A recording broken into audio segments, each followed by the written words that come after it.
All right, so a lot of people have been calling me crazy just because I really like the design without the notch, but with the hole punch and pill shape cutout. And call me even crazier, but I wouldn't even mind if Apple did market it as iPhone like that. In one of their images, I'm sure they'll do it, whether it's during the event or on the product preview page. But I really like it, and I think it complements the 20% thinner bezels, obviously, a lot, and it just looks really good. Again, call me crazy, but I'm kind of with that. All right, what's going on, YouTube? So in this video, I'm going to be talking about my thoughts and opinions on the new iPhone 14 lineup. I'll probably be focusing more on the pros just because I feel like, at least design-wise, there's a lot more going on there than the 14 and 14 Max. But I guess I'll talk about those briefly too. Now, before we get into any of that, there's a serious problem at hand that needs to be addressed. My first ever video has currently 6.7k views. Now, in comparison, we only have 5.8k subscribers. Now, this has been going on for far too long. That video has way too much power over us. The only way we can take it down is if you destroy that subscribe button. To make that text change from subscribe to subscribed, and I don't care how you do it, it doesn't matter. Just make sure that you absolutely annihilate that subscribe button. Now, 98.3% of my viewers watching this are not subscribed. So if you see that that button currently says subscribe, you know what to do. And I will give you the time right now to take care of that. Let's take this video out once and for all. Alright, so if you didn't already know, now you do. I am a huge proponent of the removal of the notch in favor for the pill shape and the hole punch cutout. Now, basically, this is my thought process, right? It looks good. In my opinion, it just looks good. Call me an Apple fanboy, an iSheep. I don't really care. It does look good in my opinion, especially with the 20% thinner bezels that I really look forward to. But this is my analogy for the hole punches versus the notch. So with the notch, we have our display bezels all around the display, right? And then once we get to the top, it goes right into the notch and then back to the side and the rest of the top bezel. So it's all one bezel. With the hole punch and pill cutouts, or any even if it's on an Android phone, you know, with maybe like the Nothing phone, how you have the camera hole punched over here, and some Samsungs you have the hole punch right in the center up here. I view it as an island, right? So if you take a look at any island, for example, I'll just throw out the Hawaiian Islands, first one that comes to mind, right? You have the land surrounded by ocean. So the ocean in this case will be the workable and viewable display area. Now, I'm not saying that the small display area that will be given back, you know, in between the top bezel and the cutouts, and also in between the two cutouts, is going to be usable, but it will be viewable, which creates this more immersive experience, right? So for example, if I open up a picture of my dog here, right, I zoomed in right into my dog's face. So now you see all the bezels become very obvious if they weren't already, and then the notch digging right into this photo. Now the thing with the notch is that it's just all bezel up there. Like there's nothing, it's just all bezel. With the cutouts, now you'll start to see some extra details up there, right through here and right down here. It's not a lot, but in my opinion, it creates a much more immersive experience, and especially considering Apple takes so long to implement things, I think it's about time, and it's going in the right direction. Of course, it'll take them another couple decades to start adapting the under-display technology. That was a joke, by the way, but knowing Apple, it might as well. So that's where I stand on the new cutouts, and of course the thinner bezels. I don't have to say anything. I'm all for thinner bezels. Love bezels, not thick ones though. So, of course, with the iPhone 14 Pros, the cameras are getting a lot bigger and thicker, too. Now, personally, in my opinion, I don't really have much to say about it. I don't have a problem with it. We're getting a 48-megapixel main sensor with 8K video recording, which is the main reason that it's going to be a lot bigger. Especially on the Pro Max model, I think it'll be fine, because even this seems to be... It's just about halfway, and I think the 14 Pro Max it'll make it halfway through the to the other side. That's fine. I don't see any problem with it. And to be honest, with the thickness, I really love the side profile. Something about the stainless steel rings and the lenses popping out a little bit more. It looks really nice in my opinion, and I don't have a problem with it getting thicker. Of course, we're gonna have to deal with more of this, but it is what it is. I think it's justified because we're finally getting the 48 megapixels. But I don't have much to say about that. So let me know your thoughts about that really thick camera module in the comments below, and we'll move on to something that I can talk about, and that is battery life. So if you've watched my content before, you know me and batteries go hand in hand.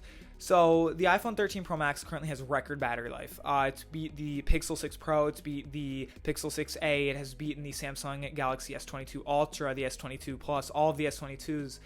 It has beaten pretty much every phone, and we're not even going to talk about the nothing phone because, it has nothing in it. That was a terrible joke, I'm sorry. Point is, it is insane. Even on iOS 16 beta, it has held up very well. So the thing is with the 14 Pro Max is it's going to have a slightly smaller battery than the 13 Pro Max.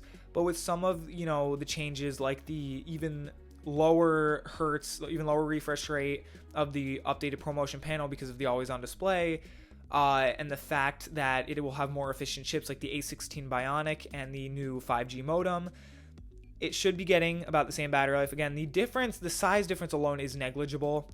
It should get around the same battery life that the 13 Pro Max. If it gets anything better that's noticeable, I'd be just blown away. But it should probably get around the same battery life, so I'm not complaining in any way, shape, or form. The 13 Pro is going to have actually worse battery life than the 14 Pro, the 6.1-inch models, of course, because the 14 Pro is expected to have a larger battery. And the 6.1-inch 13 is also going to have supposedly worse battery life than the 6.1-inch normal 14 due to the 14 getting a battery upgrade as well.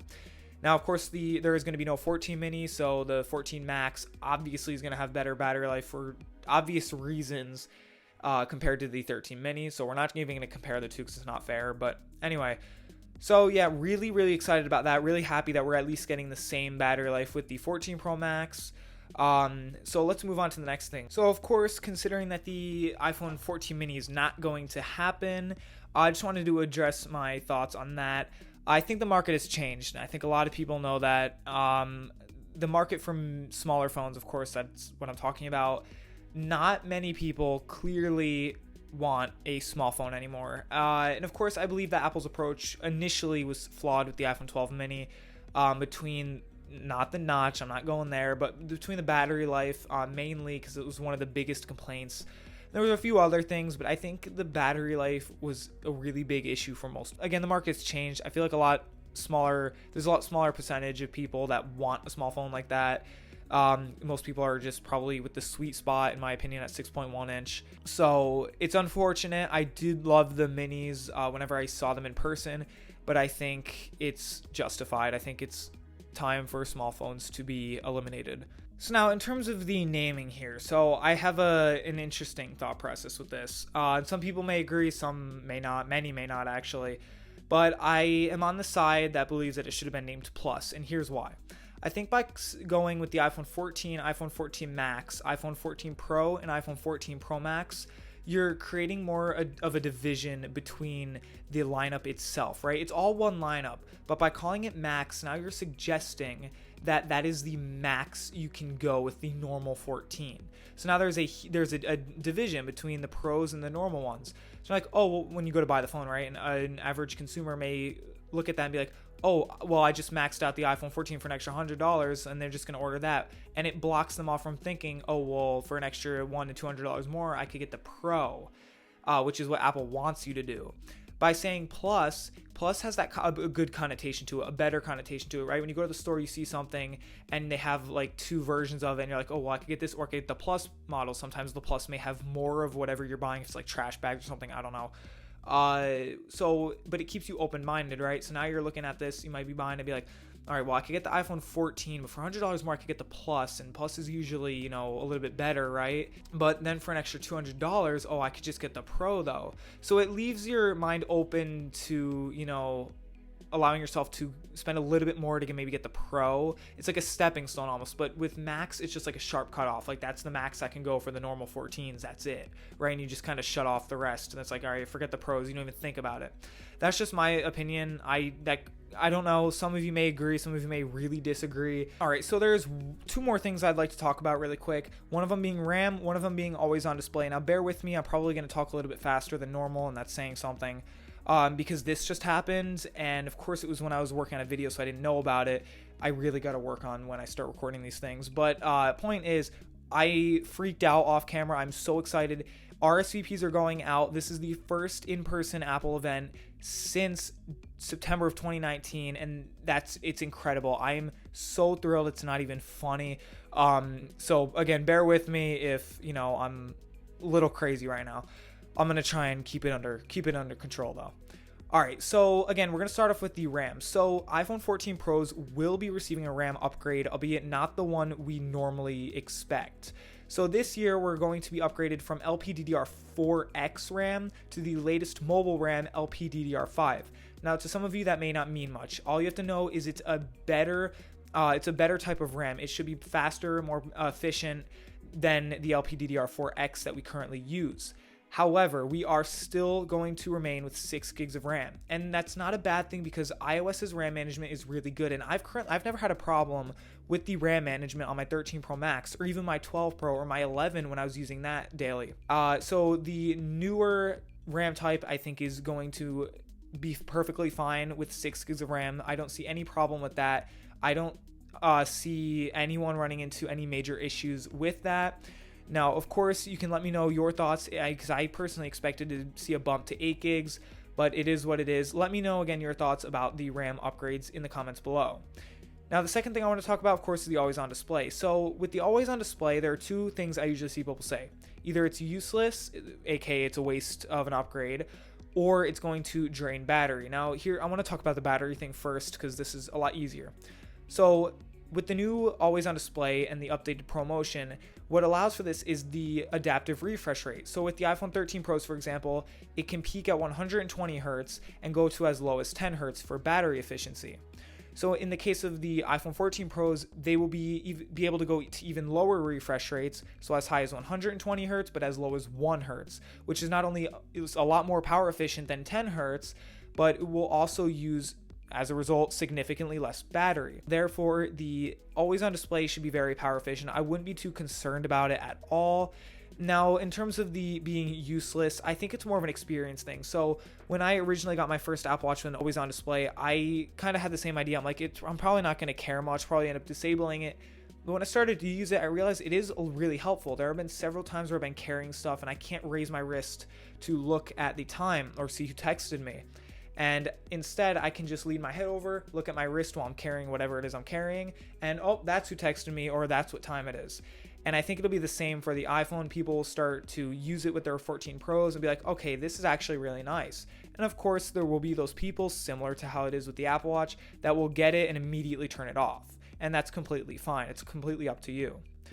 So, of course, that is all I have to say. That's really my thoughts and opinions on the iPhone 14s. I think the 14 Pros especially are a step in the right direction, even though they may not be the major upgrades that so many wanted to see, especially the redesign that was rumored to happen, which clearly is not happening. But it is what it is. Again, I still think it's in the right direction. But yeah, so that is all I have for this video. And if you did enjoy the video or found it helpful in any way, make sure to leave a like. Again, make sure to destroy that subscribe button because we're not getting past that first video by doing nothing here. Anyway, guys, make sure to follow me on Twitter at iSchoolTech. I will see you all in the next one. Peace out.